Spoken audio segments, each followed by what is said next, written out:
बिस्मिल्लाहिर्रहमानिर्रहीम। अस्सलाम वालेकुम स्टूडेंट्स, आज मैं आपको सीएसएस की प्रिपरेशन के लिए 10 सीक्रेट्स बताऊंगी। सीक्रेट्स इसलिए कह रही हूँ कि यहाँ पर किसी को भी इंफॉर्मेशन अगर पता होती है किसी भी चीज़ के बारे में तो कोई नॉर्मली शेयर नहीं करता। ये वो डाटा सोर्सेज हैं जो सीएसएस की प्रिपरेशन के लिए बहुत ज़्यादा हेल्पफुल हैं, specially current affairs and Pakistan affairs. लेकिन सबसे पहले मैं आपको इसके बारे में एक इंट्रोडक्शन दूंगी। आपको हमेशा की तरह मैं आपको बताऊंगी कि इसको स्टार्ट कैसे करना है।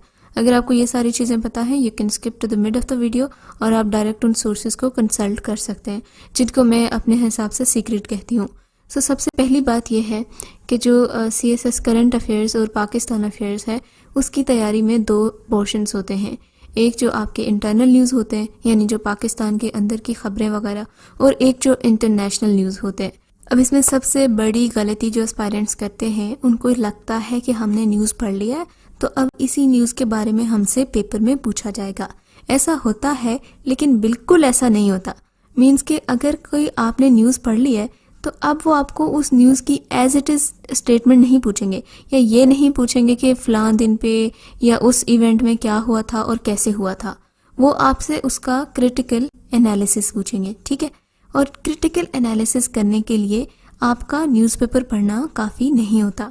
किसी भी चीज़ को क्रिटिकली एनालाइज करने के लिए आपको उसका पास्ट, प्रेजेंट, फ्यूचर और कॉन्टेम्प्रेरी इश्यूज़ का पता होना ज़रूरी है। अच्छा, ये तो मैं आपको पहले भी बता चुकी हूँ कि अगर आपको पाकिस्तान के अंदर की न्यूज़ रीड करनी है तो आपको डॉन न्यूज़पेपर और सिटी न्यूज़पेपर पढ़ना चाहिए। और अगर आप इंटरनेशनल न्यूज़ भी देखना चाहते हैं तो आपको बीबीसी, अल जज़ीरा और गार्डियन, न्यूयॉर्क टाइम्स, इन पर भी नज़र रखनी होगी, ठीक है। ये तो हो गया कि आपने अपने पेपर की हेडलाइन कहाँ से बनानी है। मीन्स के टॉपिक्स आपको मिल गए, आपको इन्फॉर्मेशन मिल गई है। अब उस इन्फॉर्मेशन को इंटरप्रेट करना, उसको एनालाइज करना और उसको जो एग्जामिनर चाहता है, जिस तरह का वो क्वेश्चन पूछ रहा है, उसके अकॉर्डिंग उसको प्रेजेंट करना, ये आपको कहाँ से पता चलेगा। उसके लिए मैं आपको कुछ डेटा सोर्सेज बताऊंगी, उनको आपने ज़रूर कंसल्ट करना है। आपको इंशाल्लाह इतना फ़ायदा होगा कि आपको इन की बुक्स की ज़रूरत ही नहीं पड़ेगी। जो की बुक्स होती हैं, मैं आपको बता दूं कि की बुक्स आप जब करंट अफेयर्स की, पाकिस्तान अफेयर्स की बुक्स लेते हैं, सबसे बड़ी गलती होती है जो आप अपनी प्रिपरेशन में करते हैं। क्यों? एक तो ये की बुक्स अपडेटेड नहीं होती। कोई भी की बुक ऐसी नहीं है जो आप जिस दिन प्रिपेयर कर रहे हो उससे 1 महीना पहले लिखी गई हो। हमेशा ये की बुक्स पुरानी होती हैं और इनमें अपडेटेड इंफॉर्मेशन नहीं होती। और दूसरी बात, इनमें एनालिसिस नहीं होता। इन 2 चीज़ों के बगैर आपकी जो प्रिपरेशन है वो बिल्कुल अधूरी है। अच्छा जी, अब मैं आपको बताती हूँ एग्जैक्टली कि आपने न्यूज़ पढ़ लिया, ठीक है, न्यूज़पेपर आपने पढ़ लिया, कोई भी न्यूज़, इंटरनेशनल, नेशनल न्यूज़ पढ़ ली। अब आप चाहते हैं कि आप उसको एनालाइज करें, आप ये जानें कि वो एग्जाम में किस तरह पूछी जाएगी, ठीक है। तो ये डाटा सोर्सेज पाकिस्तान के लिए डिफरेंट हैं और इंटरनेशनल न्यूज़ के लिए डिफरेंट हैं। अगर आपको पाकिस्तान से रिलेटेड कोई भी इंफॉर्मेशन चाहिए, डेटा चाहिए, फैक्ट्स चाहिए, फिगर्स चाहिए, ग्राफिक्स चाहिए, तो आपको पाकिस्तान गवर्नमेंट की ऑफिशियल वेबसाइट पर जाना होगा। एक जो सीएसपी है वो गवर्नमेंट का रिप्रेजेंटेटिव होता है, ऑपोजिशन का नहीं। इसलिए जो आप न्यूज़पेपर्स में फैक्ट्स वगैरह पढ़ते हैं वो मैनिपुलेटेड भी हो सकते हैं। लेकिन आप चूंकि गवर्नमेंट की तरफ से बोल रहे होते हैं, आपका जो व्यू पॉइंट होता है वो पाकिस्तान के लिए होता है। रिमेंबर, आप वो इंसान हैं जिसने पाकिस्तान के बारे में हमेशा पॉजिटिव कहना है, होपफुल रहना है, फैक्ट्स को भी ऐसे प्रेजेंट करना है कि उनमें कोई नेगेटिविटी का पहलू नहीं होगा।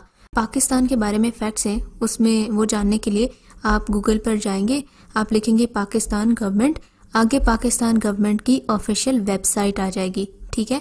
इस वेबसाइट पे 2 फ़ायदे हैं। एक तो आपको यहाँ पर पाकिस्तान की हिस्ट्री के बारे में काफ़ी ऑथेंटिक डेटा मिलेगा। President of Pakistan, prime minister, national assembly, senate, supreme court, इनका आपको बेसिक स्ट्रक्चर पता चल जाएगा, ठीक है, कि कितने मेंबर्स होते हैं, कितने हाउसेस होते हैं, वगैरह वगैरह। आपको हर तरह की इंफॉर्मेशन मिल जाएगी।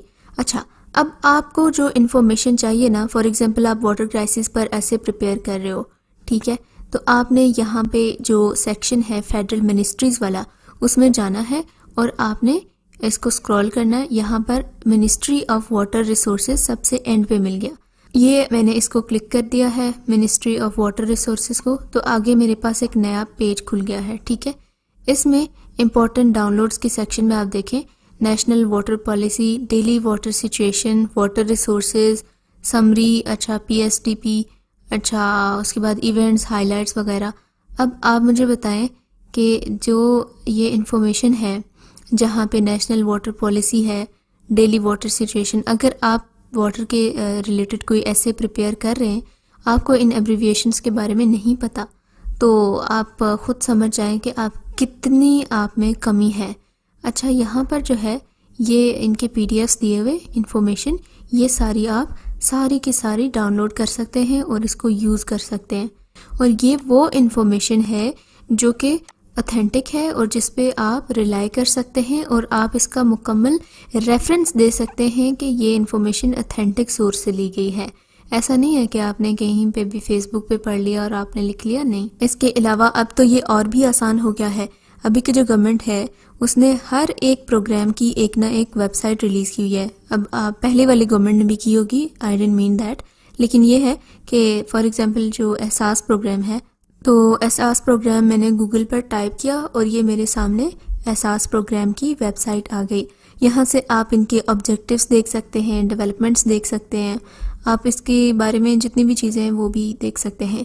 इसके अलावा प्राइम मिनिस्टर पाकिस्तान की भी वेबसाइट है pmo.gov.pk, तो आपने ये विज़िट करें, देखें कि इसमें भी उसी तरह की federal government, government of Punjab, government of Sindh, Khyber Pakhtunkhwa, Balochistan, इसमें सारे गवर्नमेंट्स जितना भी प्रोविंसेस हैं उस सब के बारे में लिखा हुआ है, उस सब के बारे में इंफॉर्मेशन दी हुई है। आगे इनकी जो मिनिस्ट्रीज हैं इन गवर्नमेंट्स की वो भी दी हुई हैं, ठीक है। फिर आप उसी पेज पे रीडायरेक्ट हो जाएंगे गवर्नमेंट ऑफ पाकिस्तान के। तो मेरी बात का पॉइंट ये है कि अगर आपको पाकिस्तान के बारे में कोई भी इंफॉर्मेशन चाहिए तो उसके लिए इवन न्यूज़पेपर भी उस हद तक ऑथेंटिक नहीं है जितने पाकिस्तान गवर्नमेंट के अपने वेबसाइट्स हैं। हर इदारे की एक वेबसाइट बनी हुई है, आप वहाँ से जाके कंसल्ट करें। अब आते हैं इंटरनेशनल न्यूज़ की तरफ, ठीक है। इंटरनेशनल न्यूज़ में सबसे पहले टॉप पे आता है CIA फैक्ट बुक, ठीक है। इस फैक्ट बुक में दुनिया के जितने ममालिक हैं उनके बारे में आपको हर तरह की इंफॉर्मेशन मिल जाएगी। यहाँ पर मैंने सेंट्रल एजेंसी की वेबसाइट खोली है और यहाँ पर जो है वर्ल्ड फैक्ट बुक के अंडर जो है लिखा रहा है please select a country to view. For example यहाँ पर इजी, अभी मैंने अफ़गानिस्तान सर्च किया है, तो अफ़गानिस्तान के बारे में वैसे भी शायद डेटा कम हो, लेकिन अफ़गानिस्तान के बारे में आप देखें कि यहाँ पर 1 पेज समरी आ गई, ट्रैवल फैक्ट्स आ गए, उसके नीचे introduction, geography, people and society, government, economy, energy, communication, इनका सारा सिस्टम आपको यहाँ पर मिल जाएगा। अभी आप जो पाकिस्तान के बारे में प्रिपेयर करते हैं तो ज़ाहिर है पाकिस्तान अकेला नहीं है, आपको जितने भी कंट्रीज़ हैं साथ में इसके लिंक्ड हैं उन सब के बारे में भी पता लगाना होता है, उन सब के बारे में भी जानना होता है।